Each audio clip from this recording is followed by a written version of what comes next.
observando aquele vão por entre as telhas, um enxame de abelhas parou para descansar. Me deu vontade de contar como é que eu faço quando me bate um cansaço e eu paro pra aliviar. Tão diferente das abelhas pequeninas descansando lá em cima. Por isso eu penei muito até conseguir achar um local certo onde ela ocorre e que os próprios caboclos do local disseram: olha, aqui tem muito dessa abelha. Aí foi lá que eu coloquei e foi o local que deu mais certo até hoje. Só não deu mais certo porque, infelizmente, o município que eu coloquei, que é o município de São Caetano de Odivelas, ele é dominado pela apicultura. Então, como eu mostrei para vocês aqui, nesta foto, deixa eu ver se eu encontro ela aqui. Pera lá, tem que primeiro mostrar aqui a apresentação, né? Isso. A Célia Feira. Bora ver aqui. Tá, já tá aparecendo aí a tela já, né? Então, Isso. deixa eu ver aqui. Eu não lembro qual era a página. Como é que mexe? Vai pulando.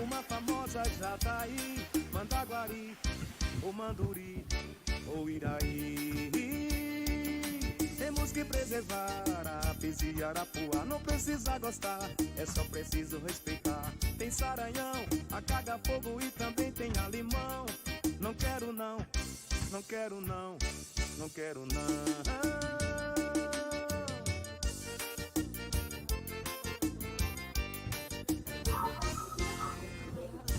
Rogério, depois agradecia se faria essa pergunta que eu coloquei aí. Aqui, ó. Então, município de São Caetano de Odivelas. Aí eu falei ainda agora que desses 5 locais em que eu coloquei, que eu fiz essa parceria com esse pessoal, os que estão no centro, que é o Acácio, a Regina e o Isaac, são os que me deram problema e estão dando problema ainda. Por quê? Porque ao redor dessa turma aí tem mais de 100 caixas de apis. Então, um local que tem tudo para dar mel de uruçu não está dando porque está lotado de apis. E eu não sabia disso. Então, eu só fui saber disso aí quando já era tarde demais, que já a safra aqui do mel, ela vai de outubro, novembro e dezembro. Então, no mês de outubro do ano passado, eu fui saber que essa área aí, onde está o centro desse meu mapa, tem mais de 100 caixas de apis. Por isso que as abelhas não estavam progredindo e eu estava até perdendo caixa por a abelha estar passando fome. Já as do lado, que é onde está o Eduardo, do lado esquerdo, e do lado direito que está o seu Raimundão, não tem criação de apis por perto. Então lá só tem mangue e várzea e as árvores naturais lá da região. Então, esses são 2 locais promissores que eu acho que lá vai dar uma boa produção. E no centro, eu acho que eu vou retirar tudo de lá porque está muito complicado. E com certeza é a apis que está causando isso, porque vegetação tem bastante. Então, na minha opinião, pela minha experiência, não dá certo criar uruçu fora da sua área de ocorrência para a produção de mel. Mas dá para criar, se você quiser ter um hobby e tal, eu não vejo problema. Agora, eu também tenho experiência com abelha pequena, como por exemplo a canudo, a marmelada, que todo mundo deve conhecer, e a abelha mosquito. Essas aí eu também já criei e crio ainda. Essas abelhas menores, elas são mais adaptáveis. Por exemplo, lá nesse centro aqui, onde está a Regina e o Isaac, eu crio lá canudo. E elas estão se dando muito, muito bem, mesmo com as apis na região. E, por exemplo, a marmelada, eu crio na minha casa, na cidade, e também já criei no interior, onde tem uma mata já bem mexida e ela se dá bem em ambos os locais.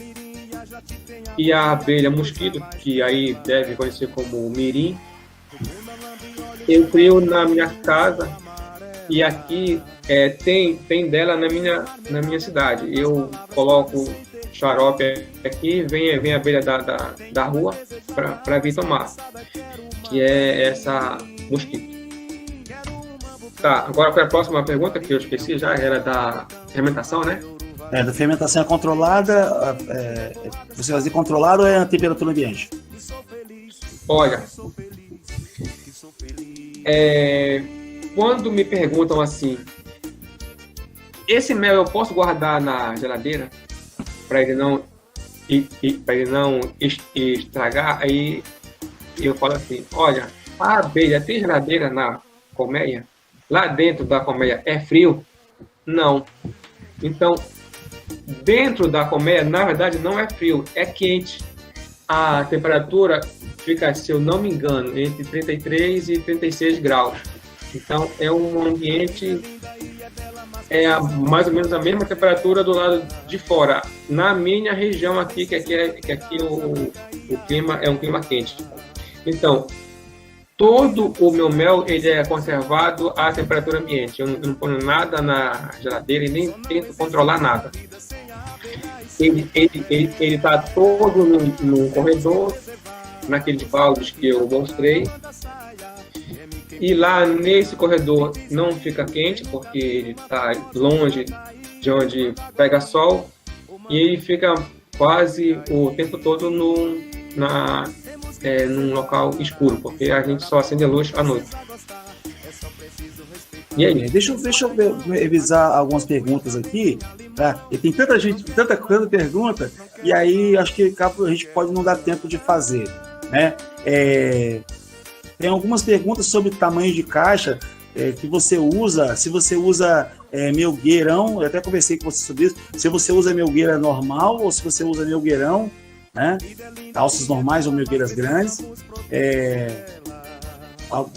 Algumas coisas que a gente não conseguir responder, a gente tenta responder depois, tá? Eu copio e passo para ele e retorno no grupo, tá? É sobre isso, fala sobre a melgueira. As caixas que eu uso, que eu trabalho, são as caixas padrão ímpar. Então, essas caixas, elas são padrão da Embrapa. Então, como eu fiz o curso lá, eu passei a utilizar o padrão deles. Como, por exemplo, da Uruçu cinzenta, ela tem 25 por 25, todas as alças, ninho, sobreninho e melgueira, são nesse. Elas têm o mesmo tamanho, 25 por 25 por fora e por 8 de altura por fora. Então todas têm a mesma altura. Já a Uruçu amarela, a caixa é um pouquinho menor, ela tem 22 por 22 por 8. Também todas as alças são do mesmo tamanho, por 8 de altura também. E o processo de extração, fala também logo pra gente do processo de extração, da retirada do mel. Pois é, o mel eu retiro de duas maneiras. Uma é pela virada da melgueira. Eu até tenho um vídeo aí que depois eu posso compartilhar o link, que mostra como que eu faço essa extração dessa virada. E também tem criadores e eles não trabalham com caixa padrão, eles trabalham só com aquela caixa cabocla, que é aquela caixa rústica, que é grandona assim, larga e alta. Nesse caso aí eu já uso o tubador a vácuo. Só que eu não gosto desse tipo de caixa porque demora muito para a gente colher o mel dela. Então, enquanto eu passo até 1h30 para colher só uma caixa dessa caixa cabocla, nesse tempo de 1h30 eu consigo encher um balde de 20 litros só na virada da melgueira. Ou um balde, ou até mais, até 2 baldes eu consigo encher. Mais alguma? Tá respondido? Deixa eu ver, acho que está respondido, né? Deixa eu ver aqui, tem algumas coisas que são sobre abelhas, mas o que não consegui responder, eu vou ficar por último, vou copiar tudo, encaminho a você e dou um retorno para a galera também, tá? Até falando a respeito de preços também, acho que aí, de repente você pode responder inbox pro pessoal sobre preço de compra, preço de venda, né? Acho que é uma coisa mais pessoal aí, e você pode fazer isso, tá? O Mota solicitou fazer uma pergunta, então eu gostaria, Mota, abre o seu microfone e faz a pergunta diretamente, Mota. Oi, boa noite. Yuri, uma questão em relação às caixas, não sei se é essas que fala de caboclas, que tem a última alça bastante larga. Você não utiliza, parece-me que não utiliza, mas nunca pensou utilizar, porque eu sei que aí na sua área é muito utilizada essa caixa, com a última aba muito mais larga. O que é que você me diz disso? Olha, esse tipo de caixa, ela é boa por um lado e é ruim por outro. Então, ela é boa dependendo da região onde você criar a abelha. Se você tem uma mata boa que possibilite a abelha encher essa caixa toda, é ótimo, porque não vai sobrar espaço dentro da caixa para proliferação de florídeo, nem para a caixa ficar muito úmida quando chegar o inverno. O lado ruim dela, e também esse tipo de caixa, se você está com essa mata boa, eu já consegui colher desse tipo de caixa 7,5 litros só numa caixa, só numa porrada lá.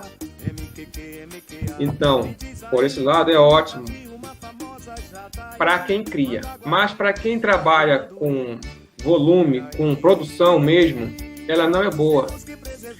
Porque, como eu falei ainda agora, é muito ruim de colher o mel de um modo higiênico.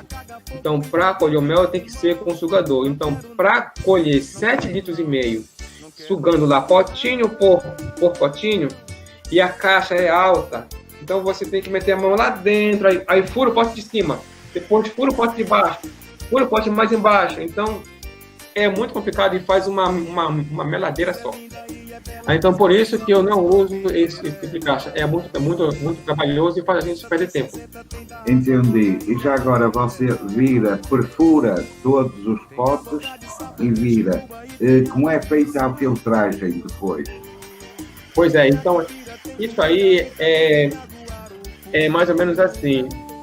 Eu não tenho aqui nenhuma foto para mostrar, mas imagina que isso aqui imagina que isso aqui é o balde. Cadê? Isso aqui é a melgueira. O balde, a melgueira. Então, esse balde aqui, eu coloco aqui em cima dele um tecido chamado voal, que é o que eu aprendi no curso da Embrapa, que é como eles fazem. Então, o que eu faço na colheita, eu faço porque eu aprendi lá na Embrapa e é um negócio que dá muito certo. Então, coloca aqui o pano de voal, passa uma liga para que fique seguro esse pano. Aí a gente pega a melgueira, bota aqui em cima, fura os potinhos e vira. Aí cai tudo lá dentro bem limpinho, sem nenhum sujo. É isso.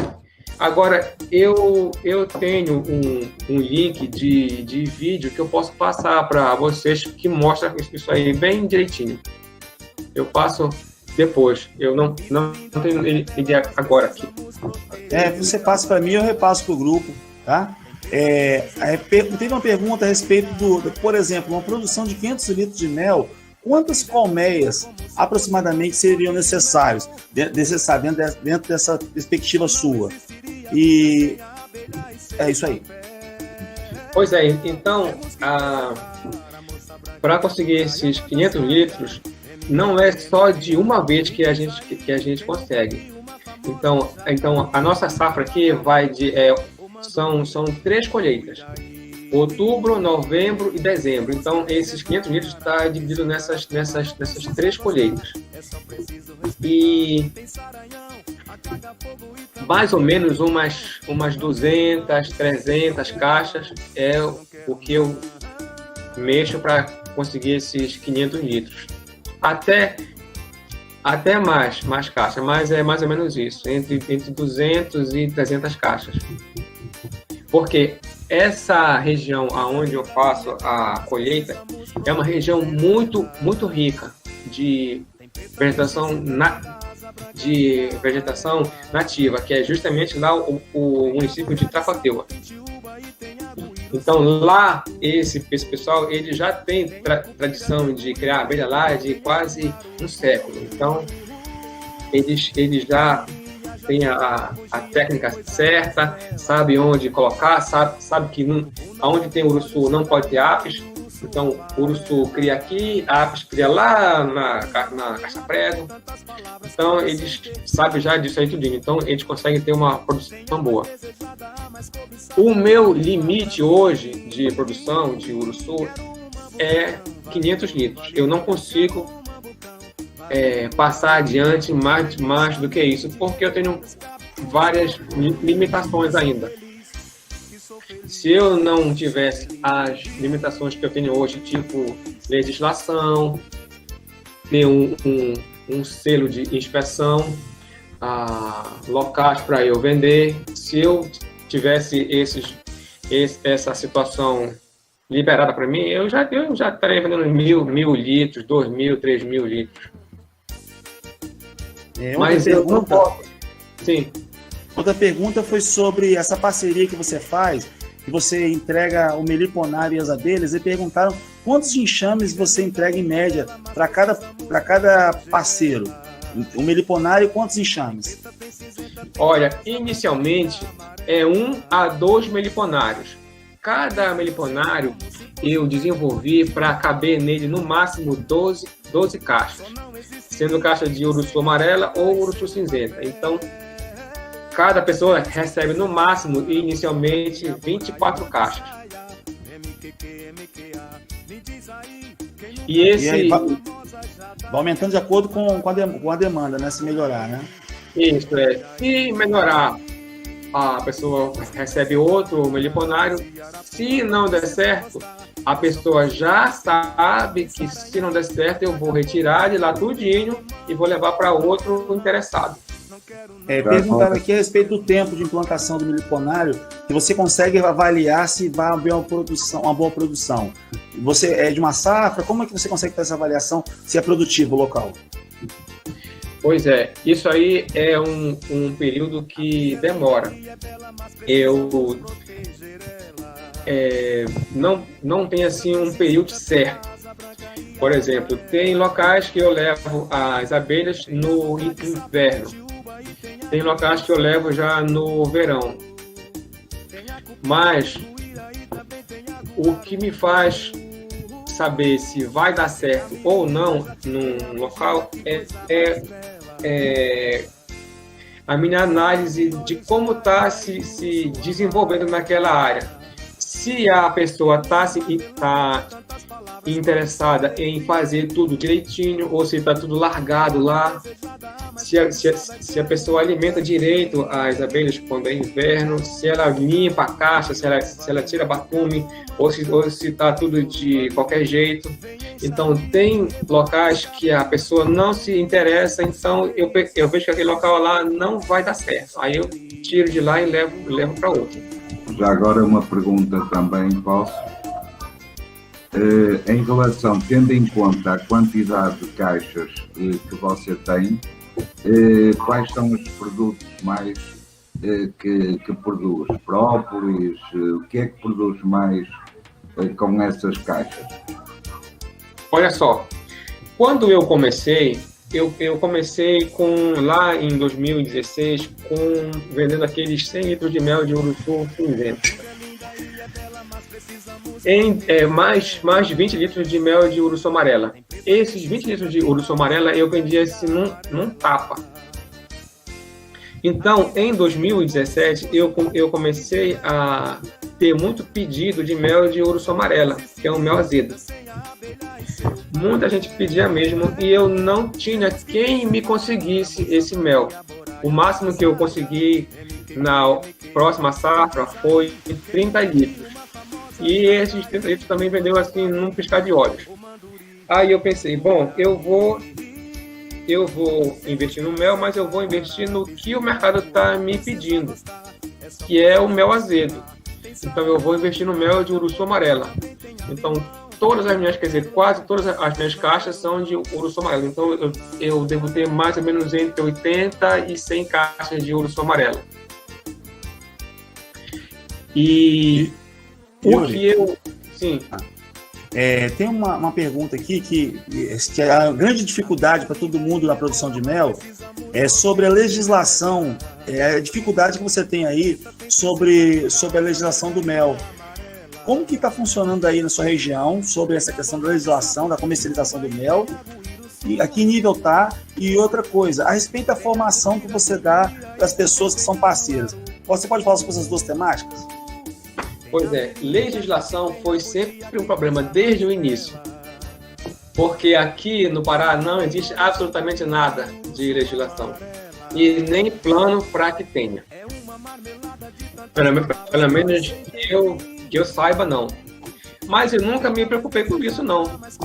Desde o início, eu já sabia que tinha toda essa dificuldade aí de legislação, porque tem que ter CIF, tem que ter CIA, tem que ter selo da vigilância, não sei o que, tem que ter casa de mel, e tem que ir para deparar, porque tem que registrar tudo, tem que pagar um monte de taxa. Diz, olha, meu amigo, se eu for seguir isso aí, é melhor largar isso e continuar a minha vida sem ter que procurar isso aí, porque não vai dar certo.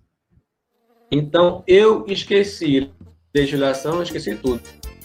Então, para mim, isso aí tanto faz como tanto fez. O que eu faço hoje é seguir o que eu aprendi na Embrapa e procurar aperfeiçoar o que eu aprendi lá. Então, eu não me preocupo com legislação. Se por acaso um dia alguém bater aqui e me cobrar, eu tento dar um jeito.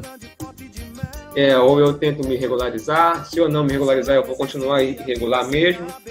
Mas eu não digo que eu sou um irregular. Para ser irregular, tem que ter uma legislação que diga que eu estou errado. Então, como não tem, e eu sigo as práticas que eu aprendi na Embrapa, e a Embrapa eu considero como uma referência, não só para mim, mas como para muita gente. Como eu sigo os ensinamentos deles e eu procurei aperfeiçoar isso com o tempo, e até hoje eu não tive um cliente sequer reclamando do mel, mesmo naquela fase inicial que eu não sabia nada. Eu posso passar aqui depois para vocês as avaliações que eu tenho no Mercado Livre, não tem nenhuma negativa, só tem elogio. Respondi? Respondeu. E quanto à capacitação dos parceiros, como é que você faz? Tá. Então, essa capacitação, ela é assim, meio que na marra. Eu não tenho como ficar muito tempo lá com eles, porque essa atividade, para mim, ela é só mesmo de hora livre, nas minhas horas de folga, desde o início. Então, eu tenho a minha atividade financeira, quer dizer, a minha renda que eu trabalho aqui em Belém, né? Então, quando eu estou com uma hora de folga, final de semana eu viajo, vou lá com o pessoal, vou fazer colher o mel e volto. Então, essa minha atividade é só nas horas extras. E esse treinamento que eu dou para eles é um negócio bem básico lá na hora que eu estou lá com eles. Então, não é nada assim aprofundado, porque eu não tenho tempo.